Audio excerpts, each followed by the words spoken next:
E o interessante é que muitos dos meus colegas eu os conhecia e eles eram super competentes. Porém, ao fazer a apresentação num segundo idioma, perante pessoas que são nativas naquele idioma, davam a impressão de que eles não tinham aquela competência. Olá, seja bem-vindo a esse espaço, onde conversamos com líderes, especialistas e profissionais globais. Hoje eu converso com Fábio Salaverry, que é um especialista global em comunicação e em treinamento e desenvolvimento. Abordamos especificamente o tema das apresentações, principalmente no contexto de organizações globais e multiculturais. Fábio Salaverry, seja muito bem-vindo. Muito obrigado. Fábio, eu vou entrar direto no assunto aqui. Você tem experiência treinando equipes, trabalhando com empresas por todo o mundo. Você trabalha com líderes, equipes de vendas. Você ensina uma variedade de assuntos e todas elas passam pela comunicação. Para um profissional internacional, trabalha nas corporações, qual que é o impacto? Por que esse assunto é tão importante para o sucesso desse profissional? É interessante a gente observar, eu trabalhei numa organização global e a cada 2 anos se fazia uma reunião em Colorado Springs, nos Estados Unidos, com a equipe de gerenciamento eram 5 pessoas por país, né, com 22 países, e cada país tinha que fazer uma apresentação dos resultados que haviam tido naquele período de 2 anos. E o interessante é que muitos dos meus colegas eu os conhecia e eles eram super competentes. Porém, ao fazer a apresentação num segundo idioma, perante pessoas que são nativas naquele idioma, davam a impressão de que eles não tinham aquela competência. Então, a percepção, se você não tem o domínio, se você não comunica adequadamente, se você não modela a sua comunicação para a cultura na qual você está falando, você tem um impacto bastante negativo. Isso acaba afetando também a credibilidade da sua mensagem. Então, é super importante aprender a se comunicar de uma maneira que a sua mensagem seja entregue da forma como você quer que ela seja. E você falou de aprender a se comunicar, mas a gente tem pessoas que parecem que têm um dom, parece que já nasceu para isso. Como é que funciona isso, Fábio? Tem gente que nasceu para isso ou é algo que dá para desenvolver e se tornar muito competente? Eu diria que, como qualquer coisa, tem pessoas que têm mais facilidade. Então, eu conheço pessoas que elas tocam música sem olhar as notas nem nada, né? E eu já não tenho ouvido para música. Eu, uma vez, fui fazer um teste para aprender a tocar um instrumento e eles tocaram 50 notas, eu tinha que discernir quais eram essas notas. E para mim era tudo dó. Então, eu não tinha o dom para música, mas eu consegui aprender aquele instrumento que eu estava me propondo a aprender. A mesma coisa com relação à comunicação, a apresentações. Algumas pessoas têm muito mais facilidade, até umas são mais extrovertidas que outras, e aquelas pessoas que não têm tanta facilidade, elas precisam ter o quê? Disciplina, esforço, prática, mas conseguem ter um excelente resultado também. Interessante. E você falou agora há pouco, você contou a história dessas apresentações que as diferentes áreas tinham que fazer, né? E parece que hoje em dia, todo trabalho que o profissional faz, ele acaba em algum momento passando por uma apresentação. Seja isso no momento de relatório, um momento de prestação de contas, ou até no começo de um projeto, para conseguir o buy-in, a aprovação da sua liderança para o seu projeto.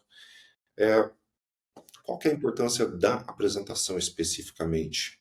E de aprender a fazer essas apresentações?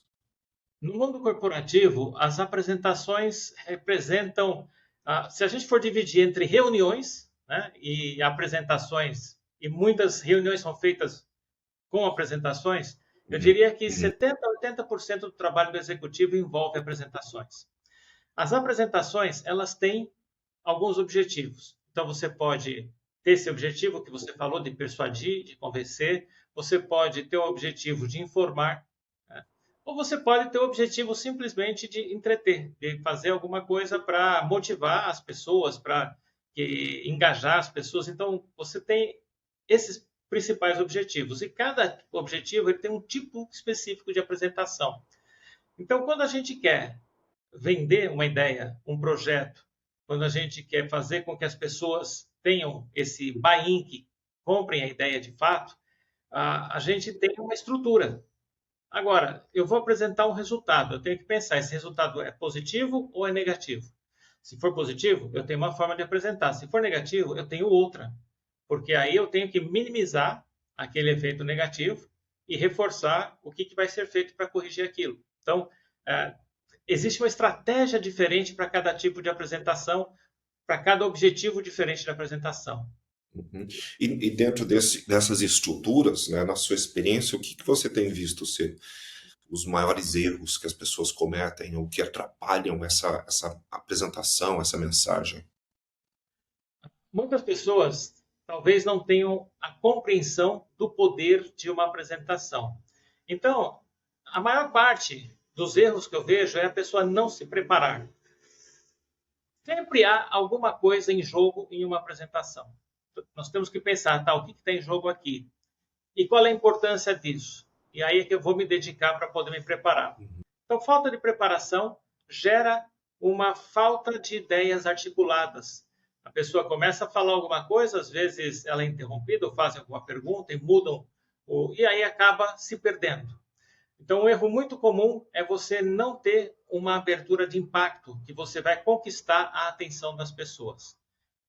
Hoje em dia, uma pessoa, se em 15 segundos ela não tiver engajado, não tiver comprado aquela apresentação, não tiver se envolvido na apresentação, ela se desconecta. E é muito simples. Hoje em dia você tem esse pequeno dispositivo aqui que te leva para qualquer lugar.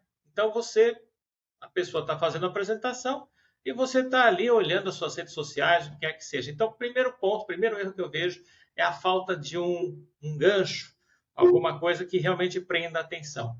Depois que prendeu a atenção, que é uma maneira diferente. As apresentações, as pessoas começam normalmente dizendo: olá, bom dia, eu sou o Fábio Salaverry, eu estou aqui hoje para falar sobre o impacto das apresentações do mundo corporativo e nós vamos... Se começou assim, você já se desconectou. Agora, se você começa de uma maneira já objetiva, contundente, falando sobre...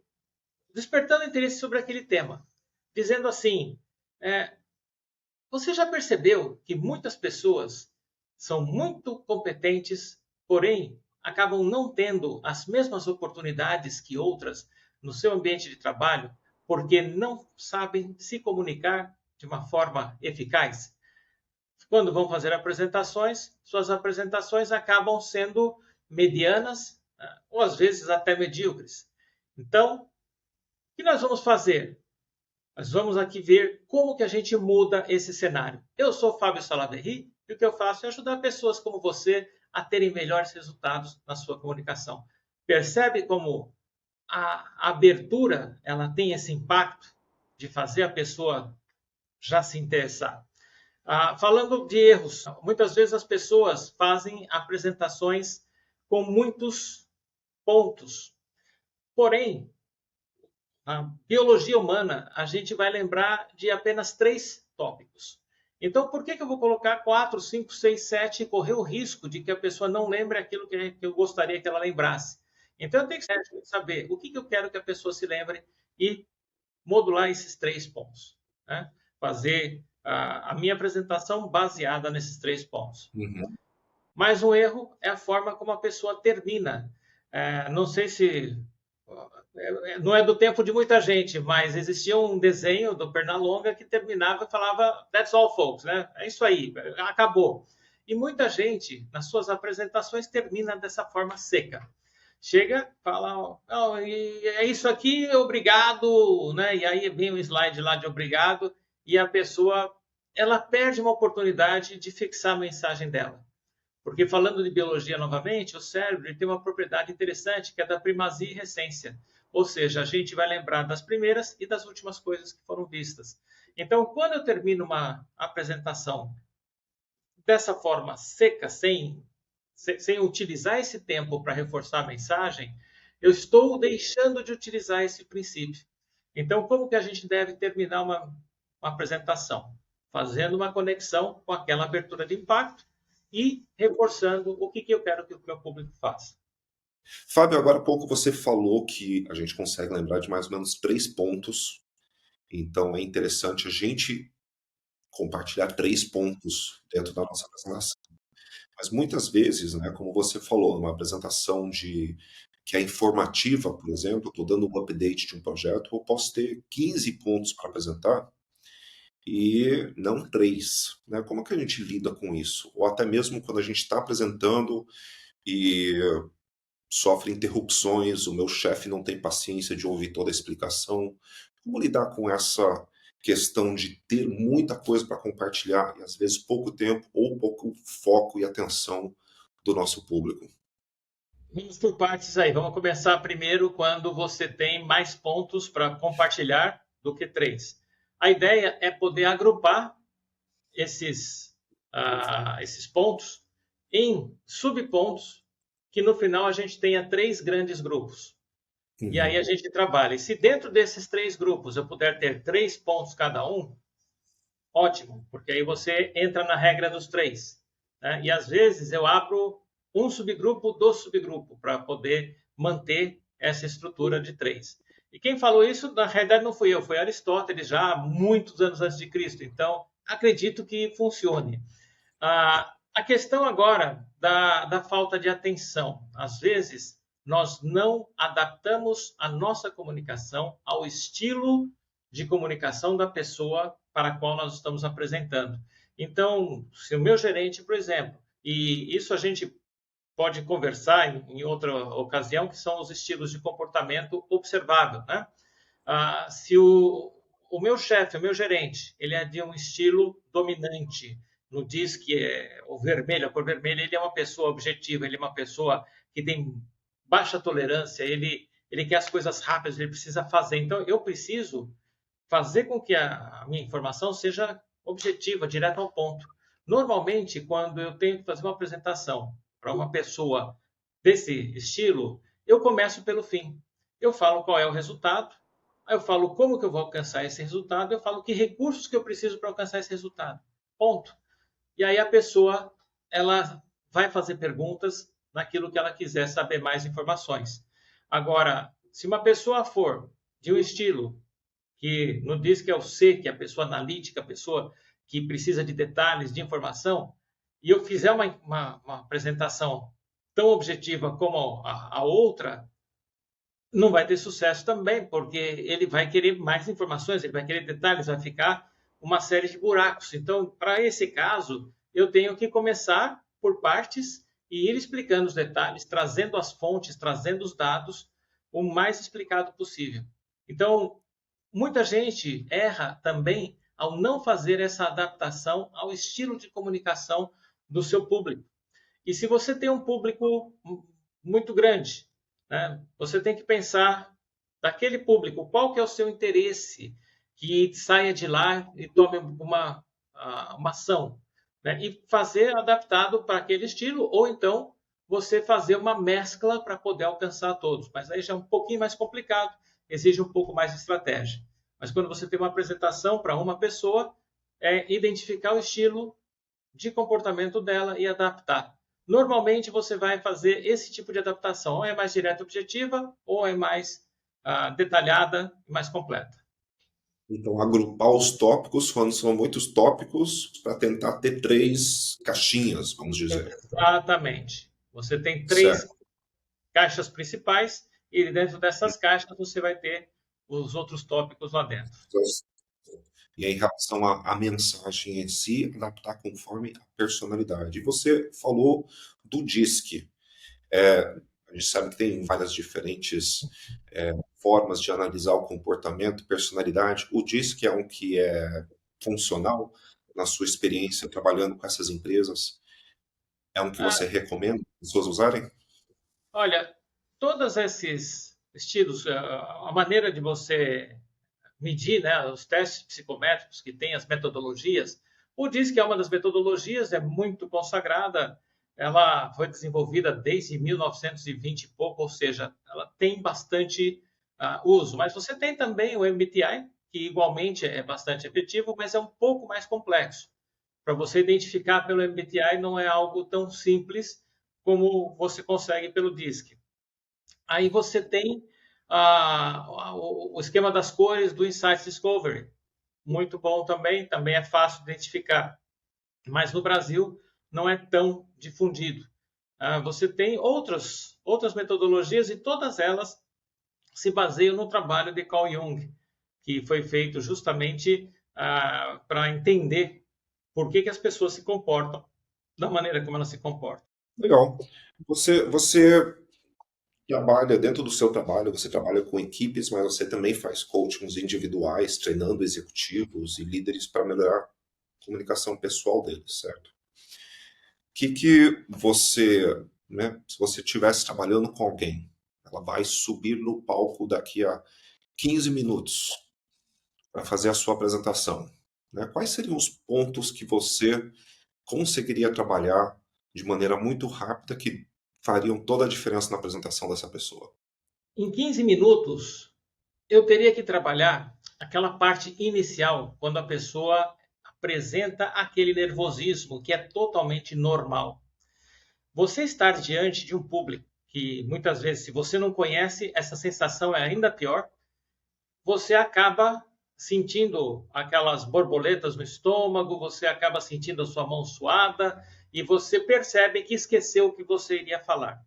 Então, se eu tivesse 15 minutos para ajudar alguém a ter êxito numa apresentação, eu iria trabalhar primeiro em exercícios de respiração, para a pessoa poder respirar fundo, e segundo, trabalhar bastante nas frases iniciais, para que a pessoa repita e esteja confiante de que ela não vai esquecer.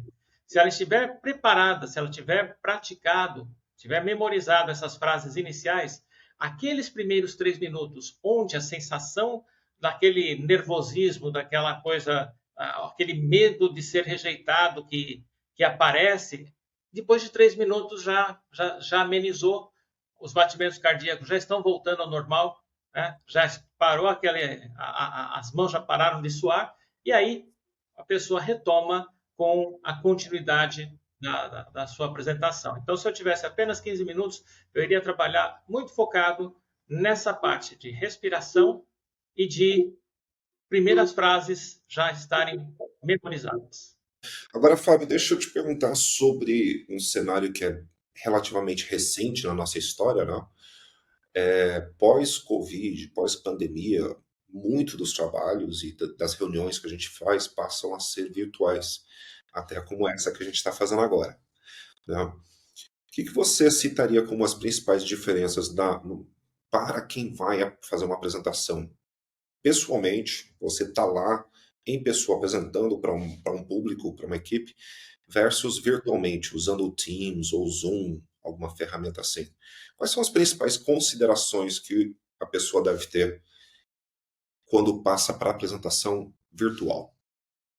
Nós temos que levar em conta que a comunicação, o impacto da comunicação maior está no que as pessoas veem e a forma como elas ouvem. Isso já nos dá uma pista do que é importante. Então, quando eu vou fazer uma apresentação virtual, primeiro, a banda da internet ela tem que ser numa velocidade adequada para evitar cortes, evitar que fique picotado, porque isso vai gerar desconexão. Segundo, a iluminação ela tem que ser feita de uma forma que não fique sombra no rosto, para que evite também aquela quebra de conexão, porque você não está tendo uma boa visão, acaba gerando um desconforto. Terceiro, a qualidade de áudio é super importante, porque é justamente aquele ponto, você presencialmente tem que variar o seu tom de voz, volume, tudo, né? Virtualmente também, porém, a qualidade que a pessoa tem que ouvir você, ela tem que ser muito boa. Então, é uma preocupação você ter um áudio de boa qualidade. É entender que essas coisas elas vão fazer toda a diferença no efeito da sua comunicação. Outra coisa importante é entender que numa reunião virtual você fica muito mais cansado do que numa reunião presencial. Então, ela tem que ser mais curta. A gente tem que ser mais objetivo naquilo que está tratando, porque com o cansaço vem a perda da conexão, é coisa natural. Então, nós temos que Uhum. explorar de uma maneira que o tempo ele tem um limite que a gente consiga manter as pessoas envolvidas naquele período de tempo. Fábio, deixa eu te fazer uma pergunta. Se a gente pudesse valer um pouco da sua experiência internacional, eu sei que você já deu treinamentos além do Brasil, em toda a América Latina, em diversos países, nos Estados Unidos. E claro que a América Latina, cada país tem a sua cultura, o seu jeitão. E nos Estados Unidos é parecido com o Brasil. Cada estado parece um país diferente às vezes, né? E você já deu treinamentos na Europa, em outras partes do mundo também. Quais são as mudanças culturais que você costuma ver nesse tipo de comunicação executiva, né? A gente está falando muito sobre apresentações, mas de um modo geral, como que você enxerga essas mudanças culturais e como que o executivo brasileiro, o profissional brasileiro que é um profissional global, trabalha com organizações globais, como que ele pode adaptar sua comunicação para lidar com essas diferenças? Primeiro, a gente tem que entender que cada nação ela tem uma cultura diferente e essa cultura vai influenciar diretamente na forma como a nossa mensagem vai ser interpretada. São os filtros que vão gerar essa interpretação. Mas vamos começar com uma coisa anterior a isso. O idioma. Mesmo que se fale com sotaque, o sotaque em si ele não vai trazer ruídos na comunicação. Ele pode ser até algo charmoso, né? Mas o problema é quando há erros. Por exemplo, eu trazer uma reunião, vou fazer uma reunião, uma apresentação em espanhol. Se eu fizer em portunhol, eu vou quebrar essa comunicação, porque eu vou falar palavras que eles não vão entender. Então eu tenho que falar espanhol, de fato. Se vai ter sotaque ou não, não importa. O sotaque ele não tem um fator de gerar uma quebra na comunicação, né? A mesma coisa quando eu vou fazer uma apresentação em inglês. Se eu vou para os Estados Unidos e eu tenho um público americano e eu começo a falar errado, a pronunciar errado as palavras, vai trazer um outro significado e vai quebrar a comunicação. Então, a primeira coisa que a gente tem que se atentar quando você começa a projetar a sua carreira internacionalmente, eu falo inglês e espanhol e é com esses idiomas que eu trabalho, tenho trabalhado aí em mais de 22 países, como você mesmo falou, todas as Américas, Europa, Oriente Médio, África. Então, quando eu transmito a mensagem, eu tenho que entender qual é a forma mais simples de poder transmitir essa mensagem. Porque existe uma citação que atribuem a Leonardo da Vinci, mas na realidade não é dele, foi de outra pessoa que fala o seguinte, que a simplicidade é o último estágio da sofisticação. Ou seja, é muito mais difícil ser simples do que você ser complicado, vamos dizer assim. O Mark Twain tem uma citação muito interessante também, que ele fala o seguinte: eu tinha que escrever uma carta. Como eu não tive tempo para fazer uma carta curta, mandei uma carta longa mesmo. Ou seja, para você ser simples, você precisa ser estratégico, saber o que você quer comunicar e entender. Existe uma pirâmide cultural de Lewis que ajuda bastante a gente a entender o tipo de cultura que a gente está enfrentando. Então, por exemplo, se eu estou fazendo uma apresentação para americanos, para ingleses, para alemães, eu tenho que ser mais direto, mais objetivo, bastante factual. Eu tenho que trazer, primeiro, eles têm que entender por que eu estou fazendo aquela apresentação e quem sou eu para fazer aquela apresentação, quais são as minhas credenciais, né? Se eu estou fazendo uma apresentação para a América Latina, a gente vê nessa pirâmide que está lá no topo, né, que é a parte do vermelho, que é o multitarefa, a pessoa que gosta de falar, de se comunicar. Então, eu tenho que fazer uma apresentação mais animada, eu tenho que fazer uma apresentação, às vezes, não tão direta, não tão objetiva, né? Trazer o contexto, contar histórias, uma série de coisas. E aí a gente vê, por exemplo, se eu estou fazendo uma apresentação para um público oriental, japoneses, chineses, coreanos, eles são mais reservados, eles não se expressam da mesma forma que nós, eu tenho que falar de uma forma mais pausada, eu tenho que dar tempo para processarem aquilo que foi falado, eu tenho que usar mais pausas. Então, eu tenho que entender todos esses aspectos que estão envolvidos nessa comunicação internacional. E ficar atento, se eu puder pesquisar antes, algumas palavras têm significados diferentes para algumas culturas. Então, um exemplo aqui, né? Nós temos uma marca de cerveja aqui no Brasil e se espalhou para toda a América Latina, chama-se Brahma. Porém, na Guatemala tiveram que mudar o nome. Lá é Brava, porque Brahma significa outra coisa e é ofensivo. Então, eu tenho que entender essas diferenças também, em termos não só culturais, mas em termos de vocabulário, né? Existe alguma das palavras que a gente usa que são ofensivas, e isso hoje em dia, com a inteligência artificial, fica fácil até consultar e ter uma lista de palavras que não se deve usar para determinadas culturas. Então, essa é a dica que eu deixo. Muito legal. Excelente. Fábio, eu às vezes converso com as pessoas, conversando sobre comunicação, e um tema que eu procuro compartilhar às vezes é essa ideia de que uma boa apresentação pode mudar tudo. Pode realmente ser transformador, pode ter um impacto muito grande na sua carreira. Ainda mais se você torna isso parte da sua carreira, né? Então, uma série de boas apresentações. Mas em cima dessa ideia de que uma apresentação pode fazer toda a diferença e pode mudar tudo, você tem alguma experiência com isso? Alguma situação específica que você se destaque para você sobre uma apresentação ajustada e bem feita que transformou completamente uma situação? Olha, aconteceu alguma coisa muito marcante em 2013, que um dono de uma empresa de agronegócio, ele estava buscando investimentos, captar investimentos nos Estados Unidos. E ele fez um roadshow.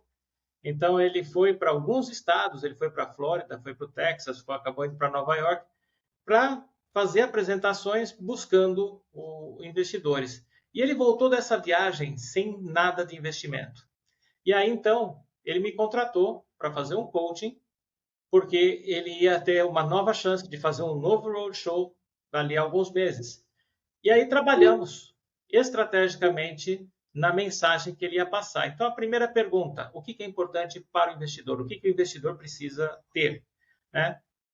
Precisa ter segurança no que ele está investindo. Tá aí. De onde vem essa segurança? Como que a gente desenvolve isso?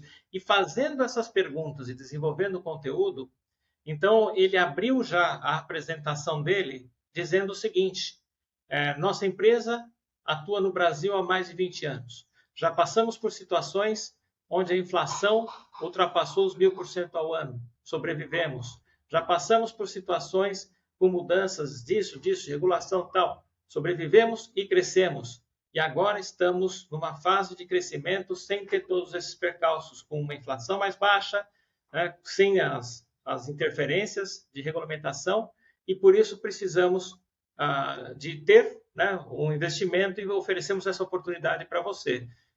Ele voltou desse roadshow com mais investimento do que ele imaginava que fosse obter, por essa simples mudança na mensagem, de colocar o foco no que era importante para o público dele, que no caso eram investidores. Então, isso mudou completamente o futuro do negócio dele, de todas as coisas. Ele conseguiu fazer mais do que ele estava planejando fazer. Fábio, a gente tem conversado muito sobre o seu trabalho com executivos, né? Você tem trabalhado muito com liderança sênior. E agora, quantas pessoas que estão começando a carreira? Quem está ali entrando no mercado de trabalho, qual conselho você teria para essas pessoas? Olha, uma das coisas que eu mais gosto de fazer é trabalhar justamente com esse pessoal, trainees, estagiários, que está começando a carreira.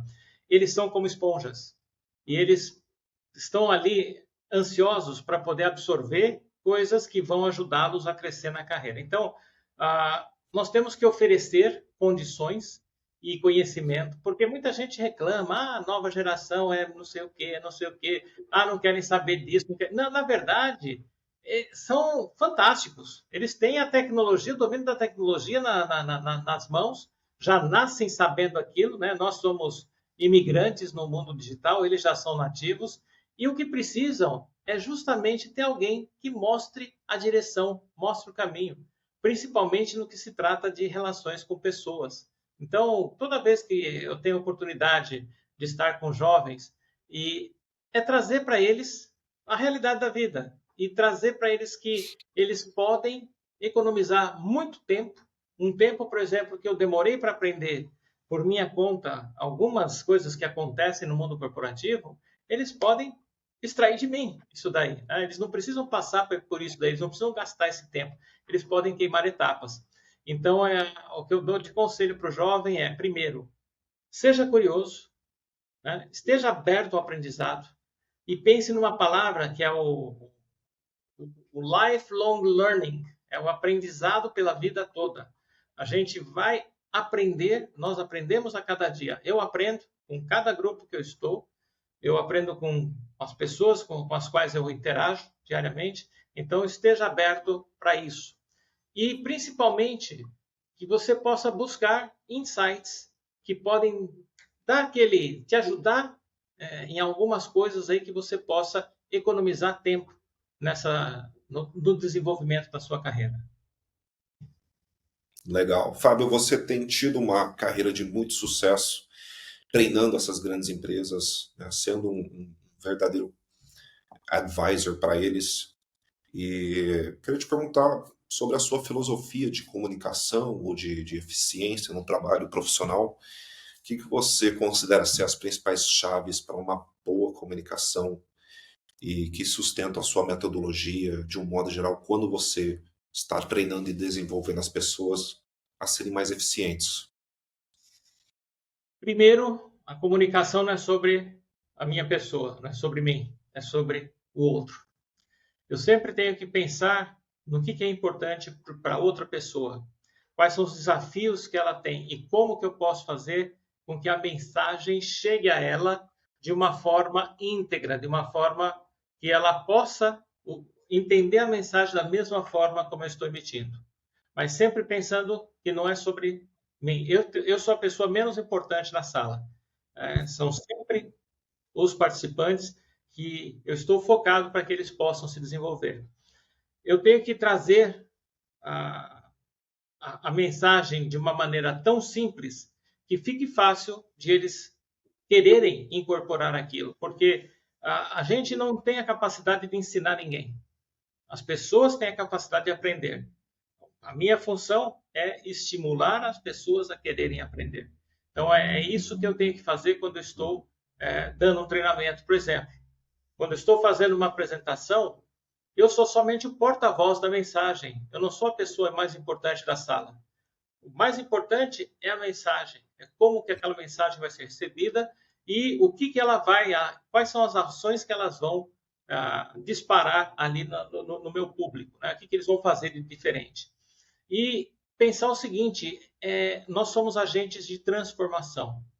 Toda pessoa que comunica, ela está transformando alguma coisa.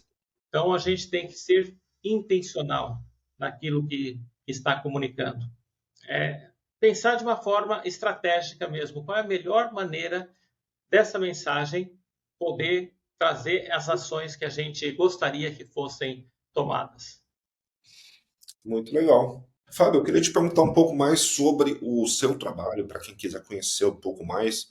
Você tem um projeto bastante robusto, você treina não só essas grandes empresas com quem você trabalha, mas você tem uma parte também que é para as pessoas que queiram se desenvolver individualmente, otimizar sua comunicação.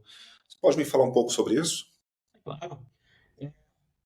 Nós estamos desenvolvendo um perfil no Instagram que é o PPT Biz. PPT, ele vem de processos, pessoas e tecnologia. Aliás, vamos recompor pessoas, processos e tecnologia, porque a pessoa está em primeiro lugar. Né? Sem as pessoas, você pode ter o melhor processo do mundo, pode ter a melhor tecnologia, mas você não vai alcançar resultados. Então, IBIS que é voltado para negócios. Então, nós nos focamos no desenvolvimento das pessoas para que possam otimizar os processos e a tecnologia e ter sucesso nos negócios. Tá? Então, é o @pptbiz que você encontra no Instagram. Nesse perfil, você vai encontrar muito conteúdo com dicas rápidas, coisas que vão ajudar você a se comunicar melhor. E nós estamos desenvolvendo alguns cursos que vêm por aí que podem ajudar você a ser um apresentador mais eficiente, a comunicar-se de uma forma global, né? Então, a gente está desenvolvendo tudo isso como projeto. Agora, para 2024, vamos ter disponível. Então, se quiser já seguir o perfil do @pptbiz, você já encontra bastante conteúdo, todo dia alguma coisa é acrescentada, e em breve teremos opções que você possa utilizar para desenvolver pessoalmente com a mesma qualidade que as grandes empresas treinam o seu pessoal. Fábio, muito obrigado pela generosidade hoje. Você compartilhou várias dicas. Se alguém quiser aprender um pouquinho mais sobre esse passo a passo do que você compartilhou, você comentou do perfil PPTBiz, certo? Onde mais as pessoas podem se conectar com você? No LinkedIn é muito fácil me encontrar, Fábio Salaverry, só tem eu. Então é só buscar Fábio Salaverry. E ali é o ponto de encontro mais fácil. Eu vou com muito prazer aceitar qualquer pedido de conexão que receba, e eu respondo as mensagens normalmente com muita rapidez. Então, fique à vontade para se conectar, para tirar dúvidas, para conversar. Vai ser uma honra para mim, um prazer muito grande. Legal, Fábio, muito obrigado por hoje. E a gente precisa marcar mais alguns papos, porque tem assunto ali que vai ser de muita ajuda para os profissionais. Com certeza, vai ser um prazer. Estou à disposição. Perfeito. Obrigado, Fábio.